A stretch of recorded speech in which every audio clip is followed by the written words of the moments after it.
Digital দুনিয়ার AI বা artificial intelligence কি এবার কলেজ স্ট্রিটের হকারদের তাড়াতে কোমর বেঁধে নামলো, নাকি এসবের পেছনে লুকিয়ে আছে অন্য কোনো ভুয়ো মাস্টারমাইন্ড? বইপাড়া কলেজ স্ট্রিটের হকারদের কপালে নাকি চিন্তার ভাঁজ, কারণ চারদিকে রটে গেছে যে পুরসভা নাকি বুলডোজার নিয়ে তৈরি, কিন্তু খোদ পুর কমিশনার স্মিতা পাণ্ডে আর পুলিশের বড়বাবু দেবেন্দ্র প্রতাপ সিংহ এসে প্রেস কনফারেন্স করে যা বললেন, শুনলে চোখ কপালে উঠবে। তারা বলছেন হকার উচ্ছেদের কোনো নোটিশই কলেজ স্ট্রিট চত্বরে জারি হয়নি, যা দেখছেন সব নাকি এআই দিয়ে বানানো জালিয়াতি আর সেফ গুজব। মানে ভাবুন, চোররা এখন আর সাধারণ চিঠি লেখে না, একদম এআই দিয়ে খাসা সরকারি লোগো বসিয়ে ভুয়ো নোটিশ ছড়িয়ে দিচ্ছে ফেসবুকে।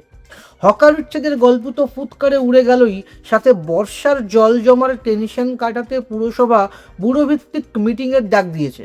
সেখানে আবার এক অদ্ভুত কায়দা, নিকাশি বিভাগের মেয়র পরিষদ তারক সিং নাকি পদত্যাগপত্র জমা দিয়েছেন।